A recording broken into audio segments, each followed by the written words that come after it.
जय माता दी दोस्तों, आप सभी को करवा चौथ व्रत की ढेर सारी शुभकामनाएं। आज के इस वीडियो में मैं आपको सुनाने वाली हूँ करवा चौथ व्रत की कथा। तो इसे शुरू करते हैं। इसके लिए आप हाथ में अक्षत और पुष्प ले लीजिए और साथ ही में एक जल से भरा हुआ कलश भी अपने समीप रख लीजिए। बहुत समय पहले की बात है, एक साहूकार के 7 बेटे और उनकी एक बहन करवा थी। सभी सातों भाई अपनी बहन को बहुत अधिक प्रेम करते थे, यहाँ तक कि सबसे पहले वह अपनी बहन को खाना खिलाते थे, उसके बाद ही स्वयं खाना खाते थे। एक बार उनकी बहन ससुराल से मायके आई हुई थी। शाम के समय जब सभी भाई अपने व्यापार से घर लौटे, उन्होंने देखा कि उनकी बहन बहुत ज्यादा व्याकुल है। सभी भाई खाना खाने बैठे और उन्होंने अपनी बहन से खाना खाने का आग्रह किया, लेकिन बहन ने बताया कि आज उनका करवा चौथ का निर्जल व्रत है। वह खाना सिर्फ चंद्रमा को अर्घ्य देने के बाद ही खाएगी, क्योंकि अभी चंद्रमा नहीं निकला है, इसलिए वह भूखी और प्यासी बैठी हुई है, वह खाना नहीं खाएगी।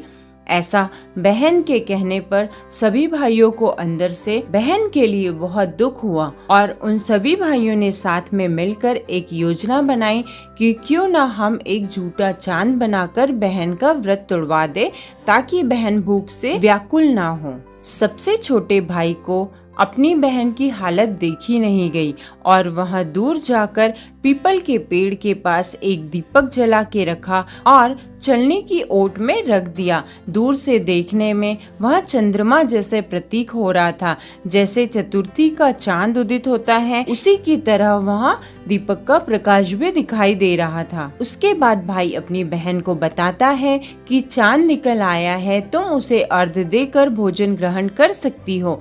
बहन खुशी के मारे चंद्रमा को देखकर अपनी भाभीयों के पास जा पहुंची और उन्होंने भाभी से भी विनती करी कि भाभी चलिए हम चंद्रमा को अर्घ्य देकर अपना व्रत तोड़ते हैं। लेकिन भाभियां उनके भाइयों की चालाकी बड़ी अच्छी तरीके से जानती थी। उन्होंने इस चीज के लिए मना कर दिया। उन्होंने कहा, भाई साहब अभी चंद्रमा नहीं निकला है, अभी चंद्रमा निकलने में समय है, तो हम व्रत नहीं तोड़ेगी। लेकिन करवा बहुत भोली भाली थी, वहाँ खुशी के मारे सीढ़ी पर चढ़ गई और चांद को देखते ही उसे अर्घ्य दे दिया और खाना ग्रहण करने बैठ गई। जब वहाँ खाना खाने बैठी तो उसका पहला निवाला मुंह में डालते ही उसे छींक आ गई, दूसरा निवाला डालते ही उसमें बाल आ गया और तीसरा निवाला मुंह में डालते ही उसके ससुराल से खबर आ गई कि उसका पति बहुत बीमार है, तो उसे तुरंत घर बुलाया है। उसकी भाभी उसे सच्चाई से अवगत कराती है कि उसके साथ ऐसा क्यों हुआ।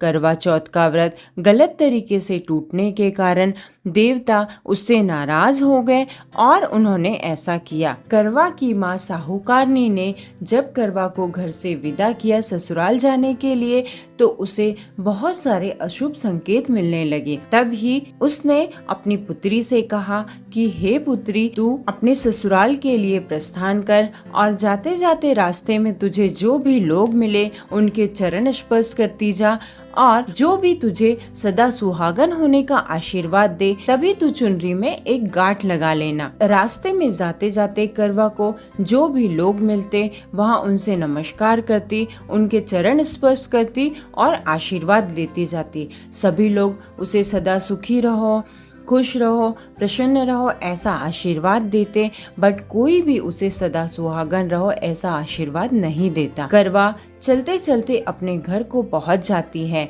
आंगन में एक छोटी बच्ची को देखकर वह उसके चरण स्पर्श करती है और तभी वह बच्ची उसे आशीर्वाद देती है, सदा सुहागन रहो। तभी करवा उस बच्ची के चरण पकड़कर बहुत ज्यादा रोने लगती है और कहती कि आप ही करवा चौथ माता हैं और गलत तरीके से व्रत छूटने की वजह से आप मुझसे नाराज होकर मेरा सुहाग छीन रही है। तो हे माता, आप मुझ पर अपना आशीर्वाद बनाए, मुझे माफ कर दे, मेरे से गलती हो गई है जिसकी वजह से मेरे से यह व्रत छूट गया है।